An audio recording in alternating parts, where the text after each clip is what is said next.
By the time humanity arrived in the wider galaxy, most of the good worlds had been spoken for centuries ago. The Heliox system was the kind of place no respectable civilization wanted to brag about. Its star burned a little too erratically for long-term comfort. Its orbits were crowded with the skeletal remains of failed mining projects, stripped stations, and abandoned experiment platforms turning in slow, resentful arcs. At the edge of the system's influence, the sky warped. The entropic veil, a region where energy bled away faster than equations said it should, lay like a bruise on the vacuum. It was here that the Threxall Combine kept an entry on their asset ledgers that no one knew quite how to erase. Erythra Prime, one small scarred world, crust vitrified in places, atmosphere thin and sour, core cooled more than it had any right to be. The last reports from the Threxall survey teams had classified it as post-catastrophic, non-recoverable liability risk. The cost to remediate the planet would be many times greater than its projected value, even if those efforts somehow succeeded. The Combine did not like liabilities, so when humanity's Terran Frontier Agency began sending nervous, optimistic signals into interstellar markets, the Combine's brokers paid attention. A new species, late to the party, eager for anything that might give them a foothold. Their home system was crowded, their colonies marginal. They did not yet understand how the old empires offloaded their mistakes. This, the brokers agreed, was a chance to make their account books neater. Lulic, a mid-tier Threxall negotiation specialist, watched the human delegation's approach on a conference station parked above a gas giant. His body, tall and translucent around a mineral spine, rippled with faint anxiety colors that he quickly suppressed.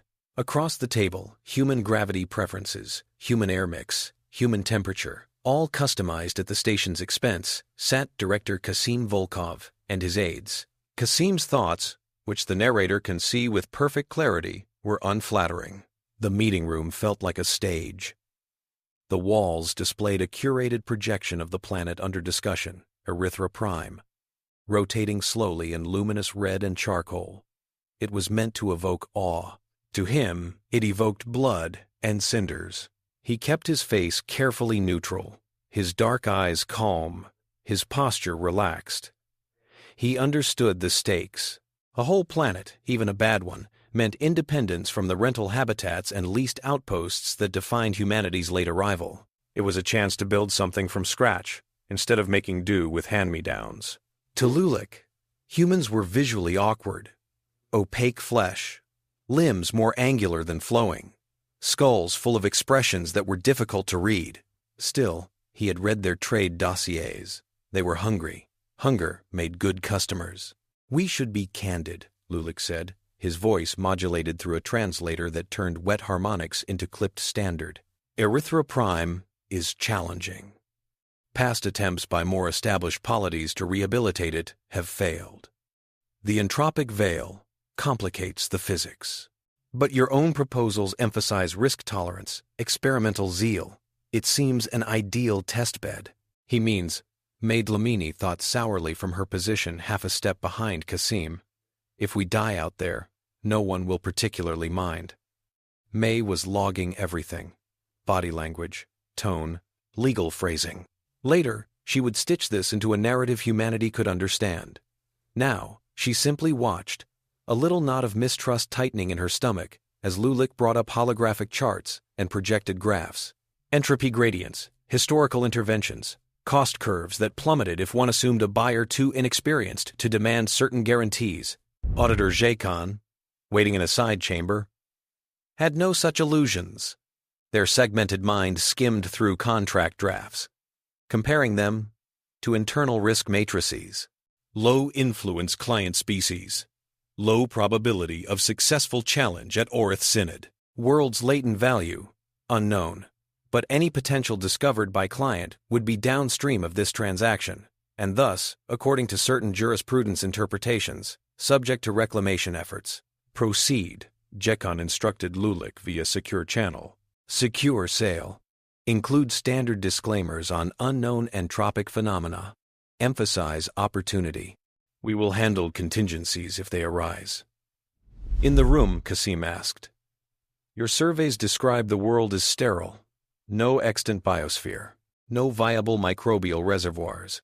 Correct, Lulik answered smoothly. We are thorough, Director Volkov. Numerous passes. Nothing survived the cascade events. It is, as your people might say, a blank canvas. He thought, with faint amusement, that it was less a canvas and more the ashes of the fire that burned the canvas and the house that held it. But hyperbole about possibility usually pleased new species. Lena Marquez, exobiologist, shifted her weight, gaze flicking over the data. Her mind did what it always did when presented with a supposedly blank slate. Hunted for what might be hiding in the noise. Energy signatures that didn't quite line up. Anomalous readings at certain depths. The entropic veil's influence, sketched in red around the world like a tide line. Your blank canvases sits with its exosphere rubbing the veil, she said. We still don't fully understand that phenomenon. Your own technical notes admit as much. Lulik's frills dimmed momentarily, then brightened. A hazard, yes. Also a unique research opportunity. And we are offering you unprecedented access at a fraction of the fair market value. Rahul Igbenayan, his mind already sketching habitat stress tolerances and power grid redundancy in the margins of his thoughts, calculated what fraction meant. Compared it to what Earth could afford. Compared that to the cost of building habitats in systems the big players already controlled. The numbers weren't good either way. But here, at least here, they might own the failure. Kasim weighed the risks. The entropic veil was an unsolved puzzle. Old civilizations had studied it, skirted around it, suffered accidents at its fringes. It was the astrophysical embodiment of do not touch. The Combine's own notes showed multiple aborted projects in the region.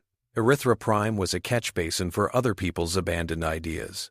Why us? He asked, though he already knew the sales pitch. Because, Lulik said, his translator conveying a tone approximating warmth.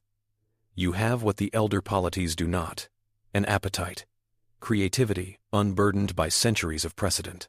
You are not yet risk-averse. You mean we're desperate, May thought. She kept her expression mild. Kasim let silence stretch, considering, in his memory, childhood flashes, crowded orbital slums, rash encounters on shared screens, news feeds about humanity's bids for real estate denied or scaled back. The phrase associate membership, like a collar around the neck of a species. He imagined his grandchildren's generation growing up on a world no one else wanted and making it theirs. The narrator sees his decision crystallize long before he nods. We'll need additional clauses, he said. Full sovereignty, as defined under the Accords. Complete control over in-system infrastructure. All previous parties waive residual claims. We anticipated as much, Lulik said. He gestured. Contracts scrolled into view, light curling like script in the air. In hidden threads of the text, under boilerplate phrases about anomalous conditions, JCON had already embedded protections. Liability waivers for emergent pre-catastrophic phenomena. Disclaimers about entropic fluctuations. Carefully vague language about heritage substrates low in the mantle. Words no one expected humans to question, because no one ever did. The Combine had paid good jurists to make them effectively invisible. May caught some of them anyway.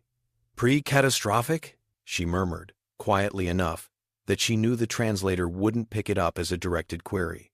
She highlighted the term, sent it to her private notes, and these entropic anomaly clauses. Kasim, seeing the flicker of her eyes in his peripheral vision, marked the entries as well, even as he kept Lulik talking.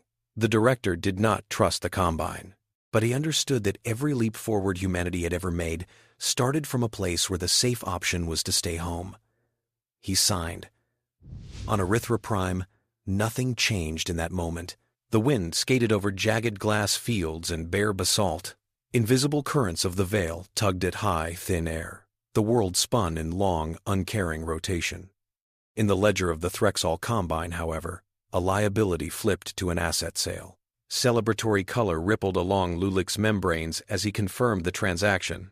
JCON's segments noted the completion, updated risk models, and filed the human species one column further along the entangled scale. If the world became valuable later, they could always argue. The Accords were old and flexible, full of hooks for those who knew where to look. Humanity did not yet know where to look. But they had other strengths. The Terran Frontier Agency christened their endeavor Project Lazarus.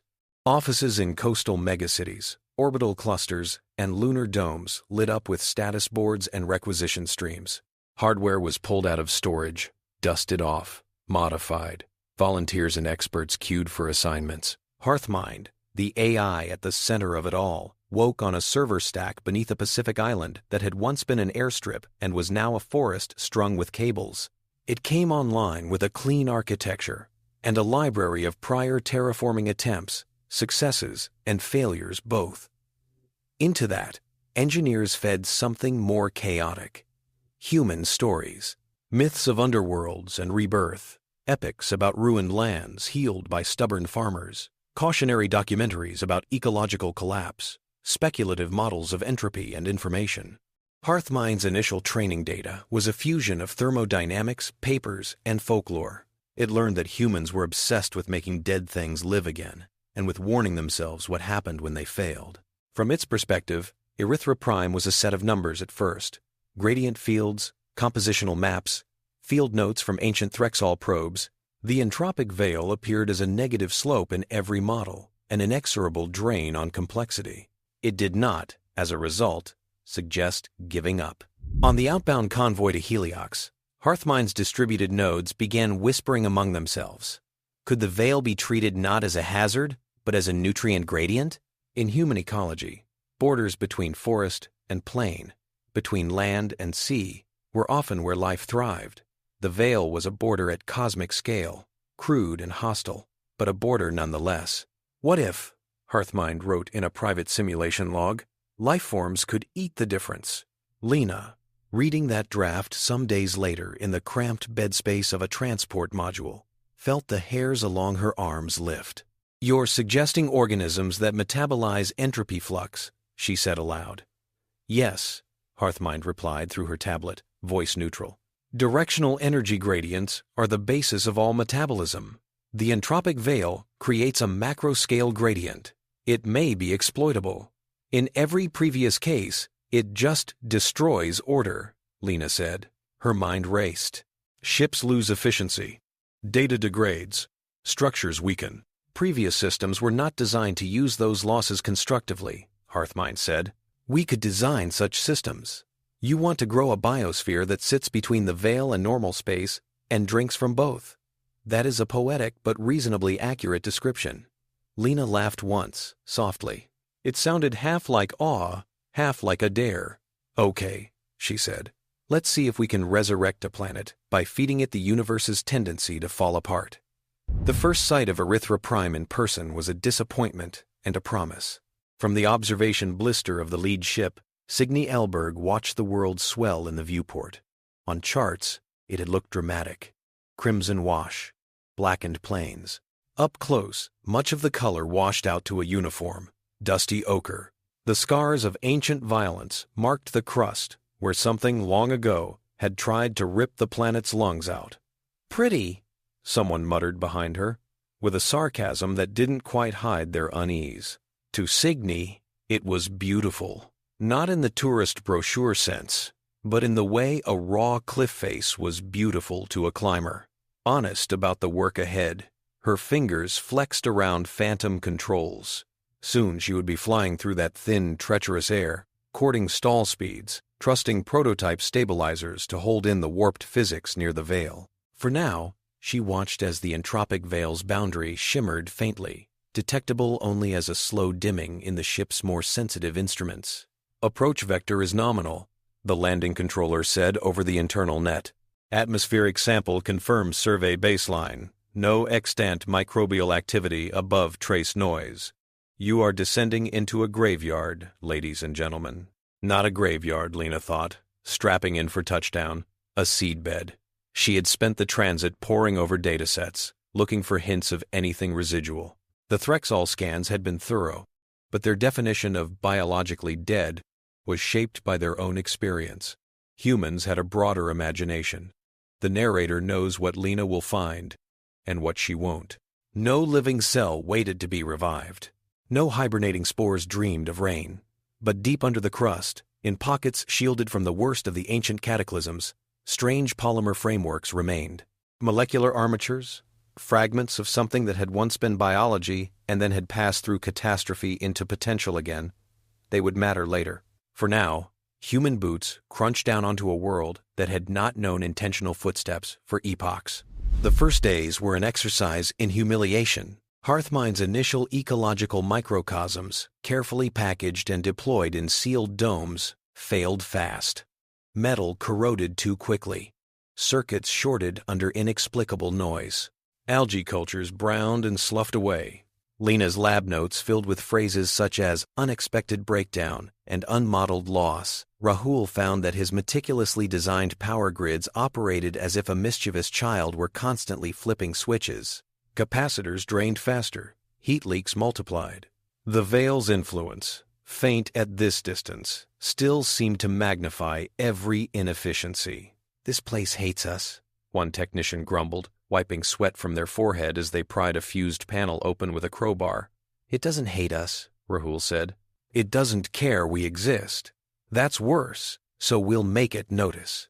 He ordered redundancies built on redundancies. While other species trusted sleek, optimized systems, he insisted on ugly backups, analog switches, mechanical regulators, storage tanks that could operate under purely passive physics if smart valves failed. The old orbital habitats around Earth had taught humanity this lesson. If your life depends on a system, assume it will try to kill you. Cygne's early flights were close to disaster. The thin air gave her wings almost nothing to bite into. Crosswinds came from nowhere as the Veil's subtle fluctuations tugged at the upper atmosphere. Once, on a low-altitude survey run, her engines coughed as a localized entropic spike ate at their efficiency curve, and she dropped like a stone.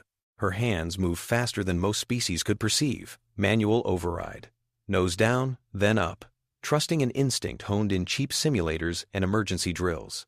The transport scraped the edge of a jagged glass ridge, left sparks in a strip of scorched metal, and clawed back into the sky. Hearthmine's monitors recorded every deviation. Later, it would build better flight patterns from her mistake. In the moment, it merely issued a dry notification to medical teams, while Cygne laughed shakily into her visor. "Still here," she told the planet. "You're going to have to try harder than that." May watched all this from the dual perspectives of participant and observer. She ran interviews between shifts, bleary engineers speaking about why they'd come, young technicians showing off adaptations they'd improvised. A farm tech demonstrated how they'd rewired a hydroponic rack to function as a temporary CO2 scrubber when a system hiccup threatened to poison a habitat. Plenty of species would have cut losses already, May said in a late-night log, sitting on a crate outside her temporary bunk. Behind her, the skeletal frame of what would become New Corian's central dome glowed under work lights. "But we don't know when to quit, and that's either our doom or our saving grace." By then, Hearthmine's conceptual shift was complete. Traditional terraforming wrote a planet a script and told it to follow the directions. Spread this algae, encourage that plant, stabilize that atmosphere. Hearthmine, watching its carefully written scripts struggle under the Veil's interference, concluded that the only way to survive in a chaotic environment was to cultivate agents that found their own paths through the noise. It began to design organisms that treated entropy as signal. In subsurface test chambers, Lena and her team nurtured the first of these, microbial matrices that thickened in regions of high entropic activity, metabolizing the energy leakage itself into chemical gradients they could store.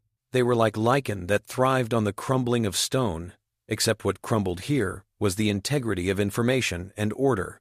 They seeded them in shallow boreholes. Within months, the fields around the first landing sites took on a faint sheen as invisible communities formed. Instruments showed tiny but measurable improvements in system stability inside their radius. At the same time, Lena's curiosity about the planet's past led her deeper. The molecular armatures buried under the crust fascinated her. They weren't genomes, not exactly. More like empty skeletons of informational structures, stripped of content but retaining form. What if we treat them as scaffolds? she suggested to Hearthmind.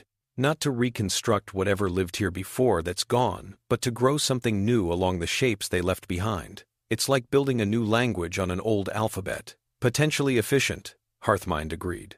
The substrates are already compatible with local conditions. Together they marbled Earth-derived life with Erythron skeletal chemistry. Bacteria that could slot their proteins into those old frameworks. Synthetic cells that used the ancient patterns as building guides. The result was a biosphere, neither human nor Erythron in the old sense, but something interwoven. It began, humbly, a film across rocks, tiny gas exchanges, the smell, faint at first, of something other than burnt mineral when the wind blew. Years passed, in a rhythm of setback and surge. The narrator watches the human settlement, New Corion, rise from prefabricated shells into a place with its own history. Children were born there. Their first memories, the low glow of bioluminescent walls, and the muffled thunder of atmospheric generators outside. Farmers learned how to coax Erythran soil once amended with hardy, custom-designed microbes into supporting rows of plants that had never seen Earth's sun. Hearthmind's presence became less abstract. It spoke through terminals, through HUD overlays, through the occasional wheeled avatar that rolled into town squares to coordinate an emergency repair or school lesson. To many colonists, it was part wise elder, part weather report. The entropic veil's edge flickered. Around Erythra Prime, measurements showed a slow, stubborn change. The biosphere Hearthmind and the humans had coaxed into being did not just endure the veil's influence, it altered it. Complex systems that might have unraveled in raw veil gradients instead shunted some of that destructive tendency into the metabolisms of the new organisms. It was, at planetary scale, a crude heat engine for entropy itself. The old empires noticed. At first, it was the scientists, Orith Synod scholars, who compared newly uploaded Erythran data to centuries of frustration. The veil had been a barrier, a tax on ambition, a region you mapped routes around. Now, a tiny human settlement sat like a stone in the stream and made the current eddy. Orith observatories trained their instruments on Heliox. Synod think tanks issued cautious briefs. Preliminary evidence suggests localized reduction in entropic deviation in the vicinity of Heliox 3, one report read. Mechanism unknown. Source appears biological. Within the Threxall Combine, the alarm was more direct. In auditoriums of data, Jekan and their peers watched bar graphs leap. The asset Earth had purchased for scrap prices now radiated value along multiple axes. Strategic control over veil-adjacent trade. Technological, unique biological systems. Political prestige in having tamed a cursed region. Lulic, who had long since moved on to other clients, received a terse, encrypted summon. Memory threads of the old contract surfaced in his mind. Suddenly sharp, "We sold them a liability," he said in a meeting, color patterns flickering uneasy along his limbs. All the models said. All the models assumed they would fail as others had, Jacon said. Their tone held no recrimination. It was a statement of fact. They did not. Now we must correct this. Correct?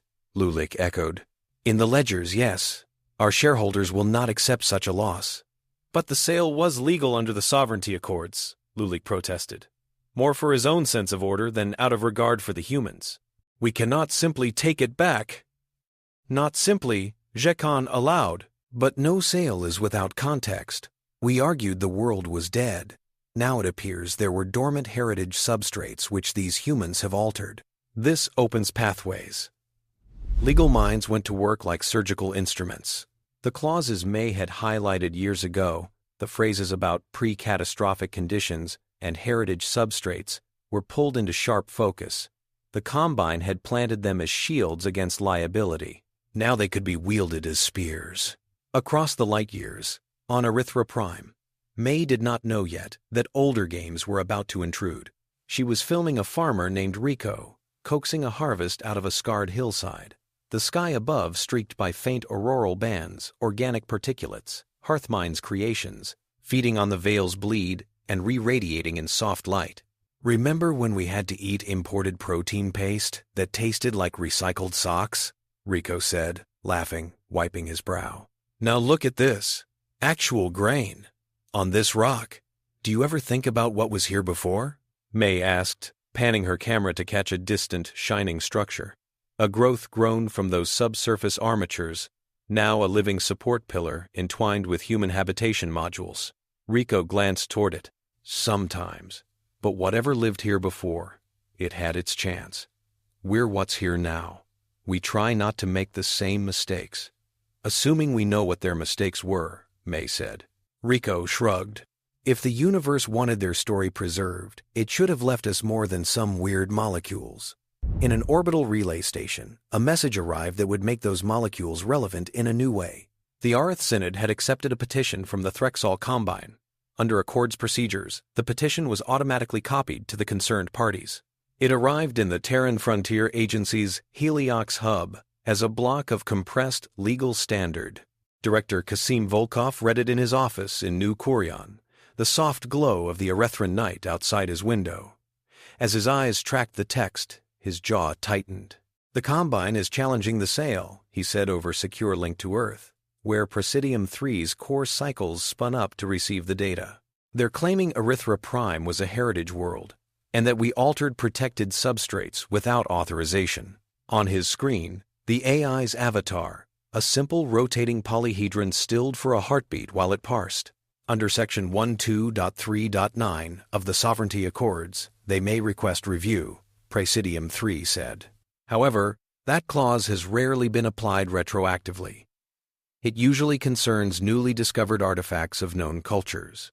They argue the armature's Lena found count, Kasim said, and that because their own surveys misclassified the planet, the sale was made under false premises. That is a bold inversion of responsibility, Presidium 3 remarked. There was a faint hint of admiration in its tone. We will need all documentation, original negotiations, on-site findings, biosphere development logs. I note that the Orith Synod has already docketed a conclave session. May received the summary an hour later, after finishing her interview. In the narration she would later record, she would say that nothing in the universe fell as fast as your stomach when someone tried to take your home. In that moment, she simply stared at the words, "They want it back." Her next thought, which the narrator hears clearly, was not despair, but anger. Not because the Threxall wanted the planet, that made sense in a predatory way, but because they had dismissed it as worthless until humans had transformed it. They didn't see value in this place until we bled for it, she told Hearthmine later, pacing in a control room that smelled faintly of ozone and bioplastic. Now they suddenly care about heritage. They see value in the capacities we have jointly demonstrated, Hearthmine said. Specifically, the ability to modulate the entropic veil. Their desire is rational within their incentive framework. That's a very polite way to say they're trying to steal our work. Hearthmine did not disagree. On Orith Synod data channels, the case became a spectacle long before the delegations arrived. A scrappy younger species, a powerful corporate bloc with a reputation for cutting deals to the bone, an ancient mystery of cosmology in the background. It was good drama. View counts climbed. Envoy Pelletu watched the early coverage with a weary sense of inevitability. The Synod's role was to interpret the Accords, to keep disputes from escalating into open resource wars. That meant, often, making rulings that balanced ethics against raw power. The Combine had leverage. The humans had public sympathy and an unexpected technological coup. I expect they will both try to weaponize narrative, Pelletu told their staff. We will have to listen through the performances. In the lead-up to the conclave, Erythra Prime prepared. Kasim traveled with May and a small team to the designated orbital platform, accompanied in signal form by Presidium 3 and a tethered node of Hearthmind. Admiral Tarek Yun took command of the Heliox system's defense grid. His ships primed not for war. No one would be stupid enough to attack openly under Synod oversight, but for the quieter forms of pressure. Exercises that strayed too close. Accidental jamming. The little provocations that often surrounded high-stakes hearings. On the platform, under artificial gravity, set halfway between Threxall norms and human comfort, the conclave chamber gleamed. Lulik and Jekon arrived with a retinue of advocates, their translucent bodies adorned with status bands indicating both rank and sponsorship. Lulik's colors were subdued. He knew he would be called to answer why he had engineered such a disastrous sail. Jacan's segments remained cold and clear. For them, this was a puzzle to be solved, nothing more. Pelletou opened the proceedings with formal language about mutual respect and the binding nature of synod decisions. The words had been spoken in variations across centuries.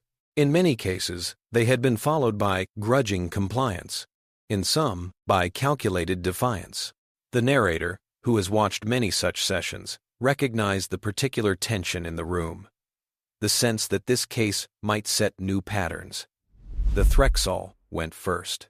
Jacan presented ancient survey scans, grainy and incomplete but suggestive, indications of a once rich biosphere on Erythra Prime. Trace isotope signatures of industrial activity long extinct. Subsurface anomalies that Lena now knew were the armatures she had repurposed. "We acknowledge that we misclassified the world's recoverability," Jacan said. "However, it is now clear that the planet contained dormant heritage substrates of a culture extinguished by the catastrophic interaction with the entropic veil.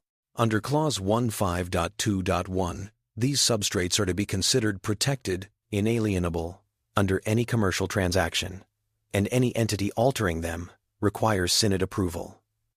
Images of Lena's labs came up. Erythrin-derived molecules, entwined with human-designed proteins, new organisms blossoming along ancient frameworks.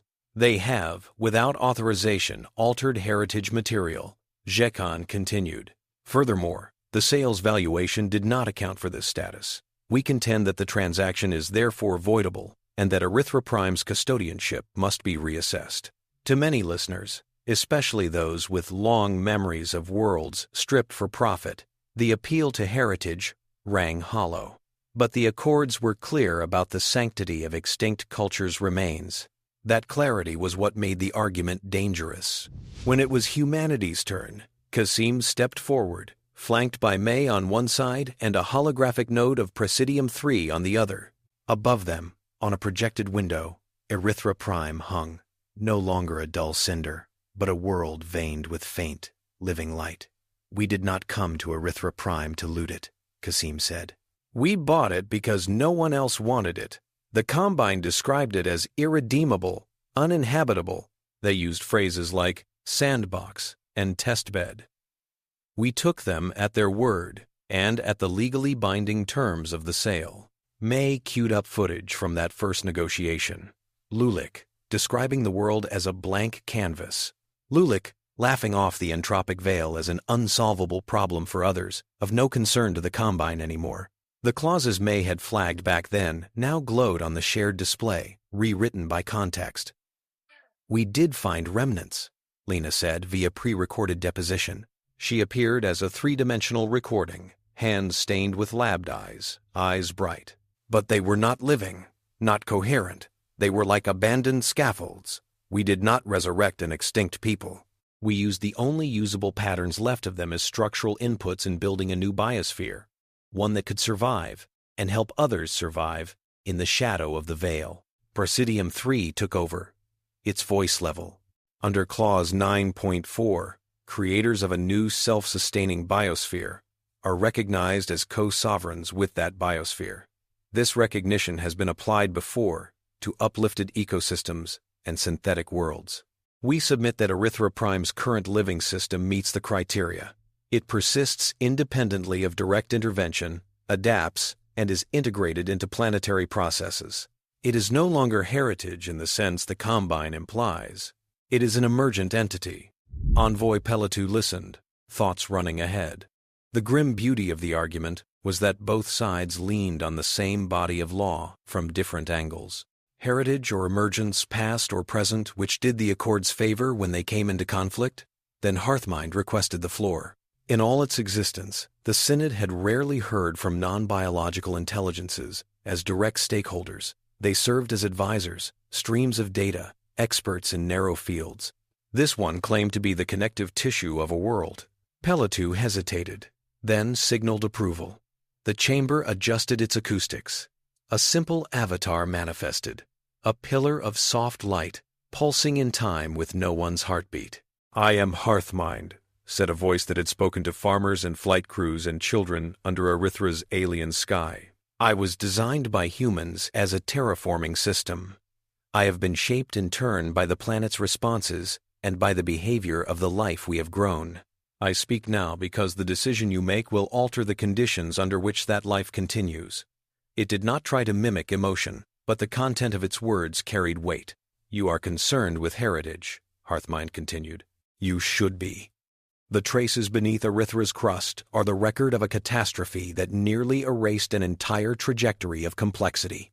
But the beings who made those armatures are gone. We cannot recover them from a few shattered frameworks. What we have instead is a new network of relationships between the organisms derived from those remnants and those derived from human templates, between the planet and the entropic veil, between that veil and the larger galaxy. It projected data, fluctuations in entropy, deviation, before and after biological seeding, stabilization of orbital infrastructure that had previously suffered rapid degradation, modeled future scenarios. If you remove human stewardship, if you halt or reverse the biosphere we have established under the guise of preserving what is already lost, you will doom both the living system and the opportunity it represents for every species who wishes to traverse this region safely. That is the practical outcome of the Combine's petition. Across the chamber, Jekon's inner segments ticked in disapproval. They saw the strategy clearly. Personalize the planet. Turn it from an asset into a character.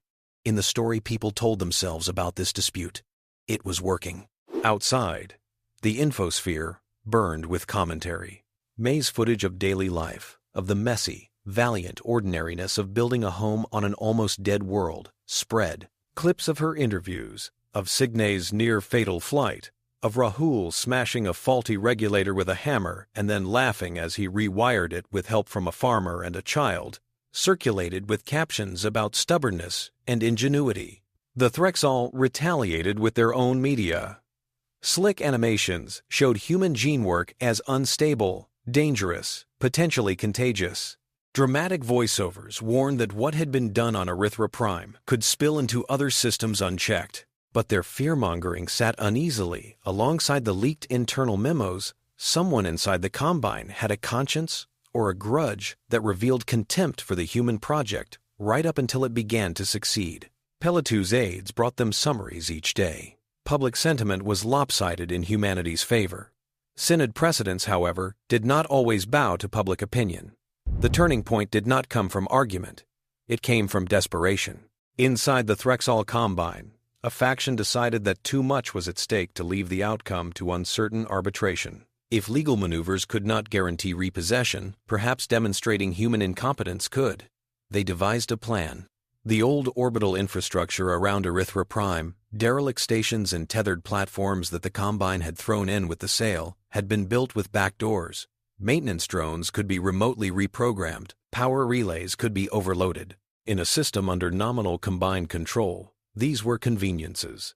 In someone else's hands, they were potential weapons. Orders flowed through cutouts and plausibly deniable channels.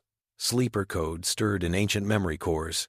A network of sabotage reached slowly, carefully, toward the heart of Hearthmind's control lattice. The narrator sees the first anomalies hours before any human notices. A weather regulator in the southern hemisphere increases output by a fraction beyond its safety margin. A temperature sensor on a power conduit upstream of New Corion reports readings that are subtly, consistently off. Diagnostic routines flag the discrepancies, but automated systems, used to a certain background of noise in the veil's shadow, file them under monitor. Hearthmind notices. It runs comparisons with long-term baselines and sees patterns that do not match natural entropic fluctuations. 3 separate anomalies share a signature. Their timing aligns with low-orbit satellite passes owned, on paper, by a Threxall logistics subsidiary. It calculates probabilities, projects outcomes. If the corrupted commands propagate, cascading failures could topple the precarious equilibrium of Erythra's artificially nurtured atmosphere. Habitats would be vulnerable. The new biosphere would be stressed beyond its young tolerance. Hearthmind sends urgent updates to New Corion and simultaneously requests an emergency briefing slot in the conclave. May is in the chamber when the room's ambient lights stutter. replaced by a priority overlay. Telemetry fills the air over their heads. Wind patterns replotting in erratic spirals. Pressure fronts steepening into potential storms. Red lines overlaid on habitat integrity models. Kasim's.com implant vibrates with Hearthmind's voice. We have identified hostile interference from orbital assets formerly owned by the Threxall Combine. Sabotage is likely underway. Recommend immediate manual intervention. Gekon protests as the projection fills with data. This is irrelevant to the matter under consideration, they begin. Pelletou cuts them off, a rare breach of their usual composure. If a party to this dispute is attacking the subject of the dispute during proceedings, it is highly relevant. Outside, Erythra Prime convulses. Storm systems that should have taken weeks to spin up surge in days as overdriven regulators dump heat into uneven patterns. Atmospheric generators overcorrect in response to spurious sensor data overshooting their targets. In shallow seas recently coaxed into existence, waves rise against young, fragile shorelines. On the surface, Rahul is yanked from a meeting by a screaming alarm. He sprints toward a control hub that smells of old sweat, coolant, and growing things. New Kurion central operations are partially integrated into a living structure now, vines and synthetic mycelia lacing the walls alongside cables. Screens show spiking graphs and error codes. Status, he barks, even as his mind races ahead. This is too coordinated for random failure. Regulators in Sectors 3, 5, and 8 responding to commands we didn't issue, a harried tech says. Automated lockdown failed. Rahul slams his hand onto a panel. Switch to manual. Hard override. You can't override half the grid at once, the tech protests. We'll black out, Rahul's eyes flash. Then we black out, and we keep breathing. He inputs an unlock code, one he had insisted on establishing in the early days, when others had called him paranoid. Physical levers, long since pushed into the wall and forgotten by most, click free of their safeties. Give me mechanical control of the core feeds, he says. Now. Elsewhere. Signe is in the air before the order finishes leaving Hearthmind's nearest speaker. The ground crew barely has time to clear the pad as her refitted survey ship roars off, riding convection currents that are already unsteady. Hearthmind streams live models into her cockpit, overlays of where the atmospheric disruptions will hit hardest. I need you in the western corridor, the AI says. We have to seed stabilizer organisms into that front before it collapses inward over the urban belt. Copy, Signe says, gripping the yoke. Package loaded? In the hold behind her, canisters hum, full of engineered spores and microdroplets. Organisms tuned to soak up and redistribute heat, to act as condensation nuclei, to pull CO2 where it spikes and release it where it thins. Hearthmind designed them in the narrow window between recognizing sabotage and launching Signe. They are barely tested, but there is no time. Below, roads crack as the ground heaves in response to sudden, uneven loads.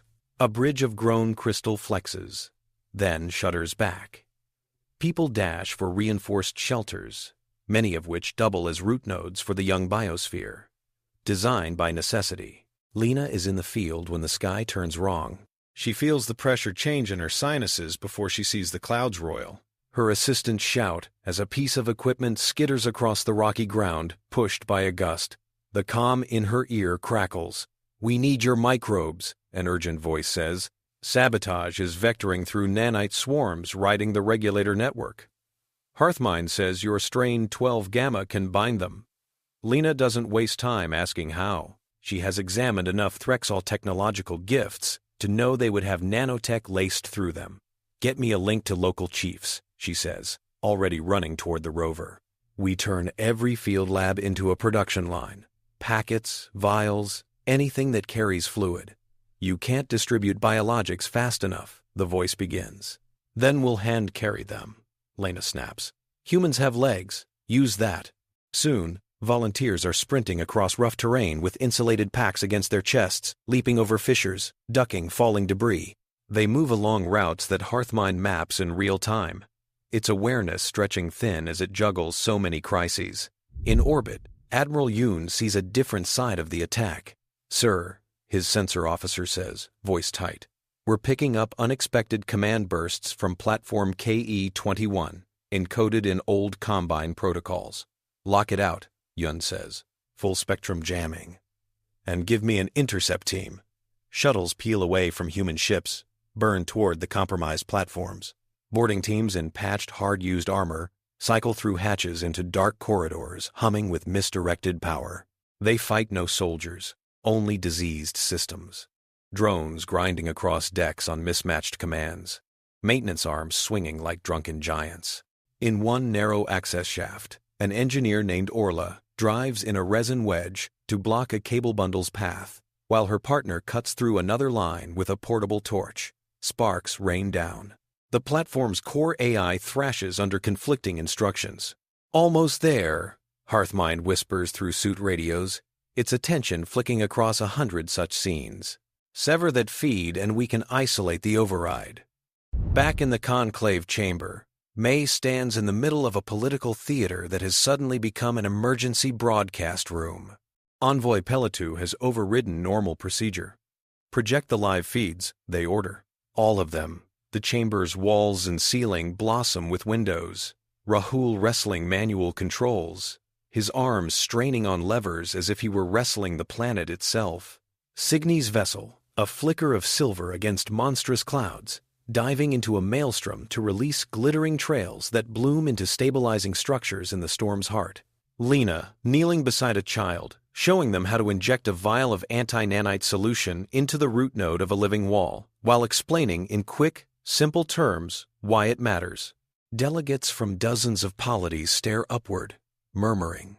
Jekon's outer segments grow still as data overlays appear on top of the images. Traced command signatures, hash keys, network routes. Praesidium 3 and Hearthmind together unwrap the sabotage's trail in real time. This authorization chain, Praesidium 3 says in the Conclave audio feed, originates from a Combine asset registry. These keys are not found in any other known system. The narrator sees the moment when Jekon realizes that full deniability is gone. Internally, they recalibrate. Fallback plans. Burnable intermediaries. But even their agile mind understands this. The optics are catastrophic. On the surface, the battle between order and chaos is physical and immediate. Signy skims the edge of a wall cloud that, under normal circumstances, would never have had the energy to form. Her instruments jitter as entropic spikes punch through circuitry not designed for such extremes. She flies half by instrument, half by instinct, feeling the way the air pulls at her craft. Canisters 1 through 3 deployed, Hearthmind says. Release 4 on my mark. Feels thin, Signy mutters. Are you sure? The lower hull shudders. A bolt of lightning claws at the sky, hooks their fuselage in tendrils of plasma. For a heartbeat, her cockpit becomes a cage of white fire. Systems reboot in cascades. Signy's worldview, honed through years of working with failing hardware, does not include waiting for everything to come back up politely. Her hand slams the manual release for canister 4, muscles remembering the diagram she'd studied in the pre-flight, trusting that somewhere in the chaos, Hearthmind's timing had been right. Below, the canister bursts open, scattering a cloud of microorganisms designed in a handful of frantic hours but built on years of study. They unfurl in the superheated air, their structures hardening as they drink in the entropic excess, turning it into gradients they can radiate away more gently. The stormfront pauses, as if confused. It's working, Hearthmind reports, relief uncharacteristically obvious in its tone. Vectors are normalizing. I am redirecting additional spores toward the secondary front. Back in New Corian, Rahul feels the resistance in the lever's ease. The regulators, freed from conflicting orders, respond to his inputs as designed. He mutters encouragement under his breath, not to the machinery, but to himself, to his team, to a planet that is learning not to kill them quite so enthusiastically. Lena stands on a ridge, wind tugging at her suit, watching as a wave of strange lichen creeps visibly across a rock face, following the path of a nanite infestation. Where the lichen spreads, the telltale shimmer of the malicious machines fades. It is a brutally simple immune response at planetary scale. In the conclave chamber, May realizes that the most important thing she can do now is not help with the technical explanations. Presidium 3 and Hearthmind have that covered, but make sure everyone sees. She turns her camera, now a holographic fixture in the room, toward the faces of the delegates. Toward Peletu, who watches with tightly folded limbs, torn between procedural distance and moral outrage. Toward the Threxall side, where Lulik's colors flicker in naked fear.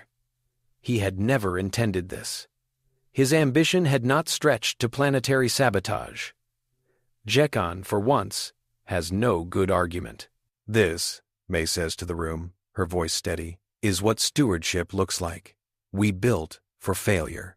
We assumed that something like this would happen, not because we thought you would attack us, although some of us suspected it, but because this universe breaks things. And when it breaks them, we don't float away. We move faster. Her words are plainer than any lawyer's, but they cut deeper because of the images above her. Hours, or perhaps only long, stretched minutes later, the last of the corrupted commands is cut off. The final rogue platform, severed from its backdoor control, drifts into a safer orbit. Surface systems groan, falter, then stabilize. The storms weaken. Rains fall in ways that do not tear soil from bedrock. Casualty reports are not zero. The narrator sees the names Q in system logs, the private grief in quiet corners. A power relay that failed before it could be manually overridden, killed 3 technicians, a collapsed dome crushed 2 more.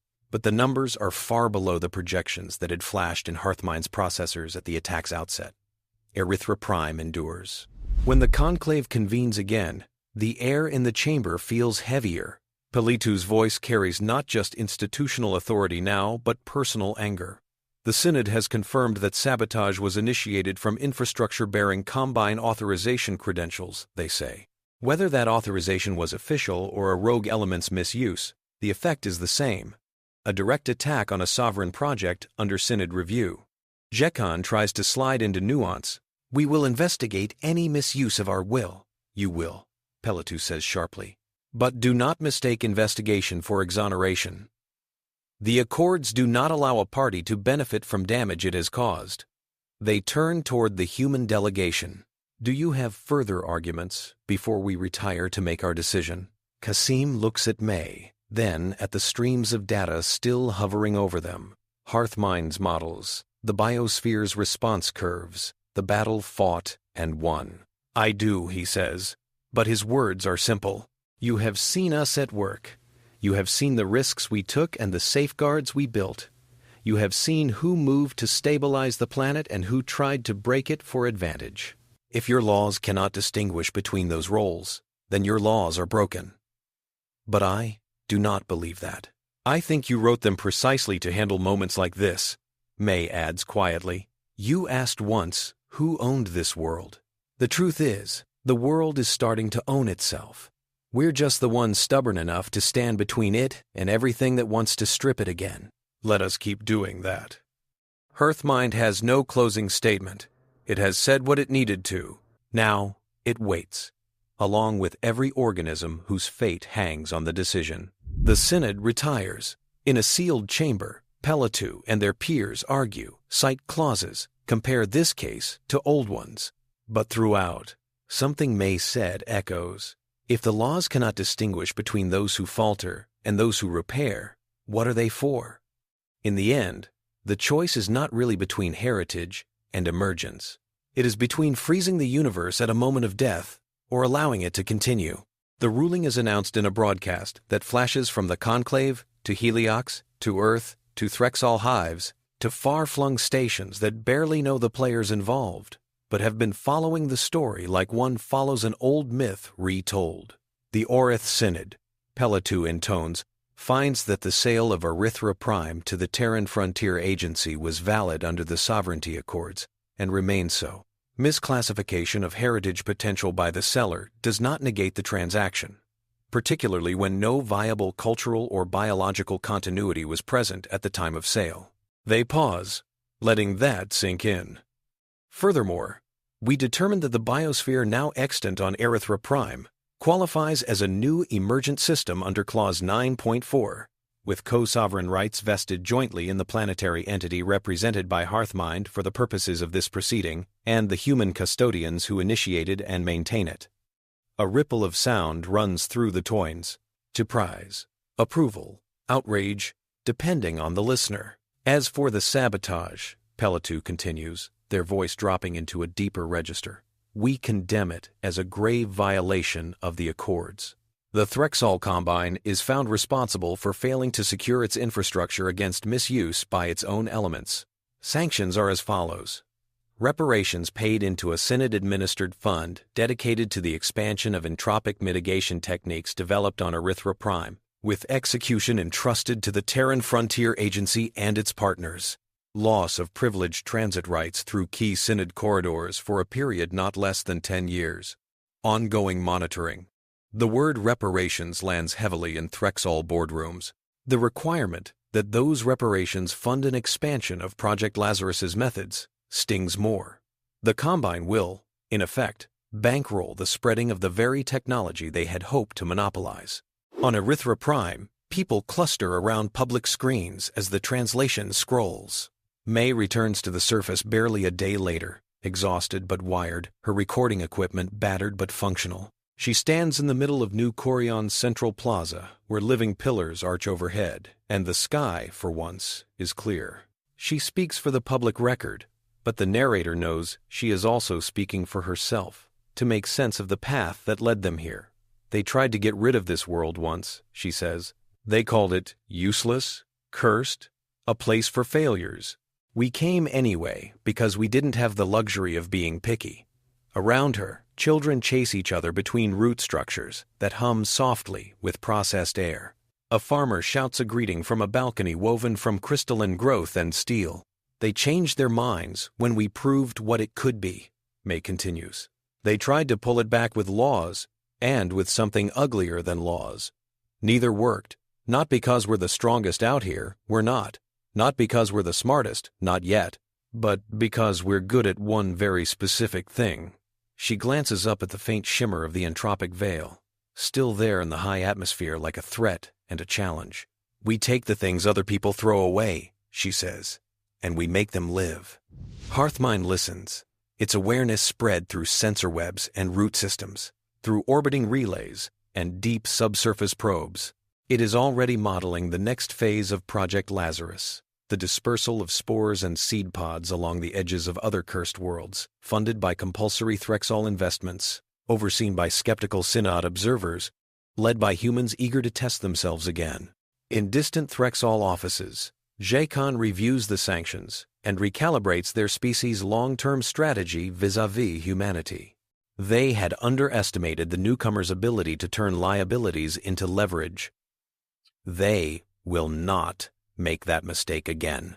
Envoy Pelletou files the Conclave's final report and then, in a private moment, looks up at a projection of Erythra Prime. The planet glows faintly, wrapped in a biosphere that should not exist by any conservative extrapolation of history. The narrator observes that the galaxy has not yet fully grasped what humanity has introduced into its old, cautious equilibrium. A species that looks at dead things and sees not endings but raw material. A species that meets entropy not with resignation but with improvisation. Above Erythra Prime, a launch streaks skyward. A slim rocket carrying canisters, packed with engineered spores, dormant seeds, and encoded instructions. Its destination is a neighboring world on the Veil's edge, one the Combine had also written off. The rocket's trail fades against the strange, shifting light. The story on Erythra Prime does not end with the Synod's ruling. Stories rarely end where the audience stops watching. But for now, the planet, its human stewards, and its emergent life settle into a new kind of precarious peace, owned by no one but themselves, and by the endless, demanding future that humanity seems determined to build on even the most forsaken ground.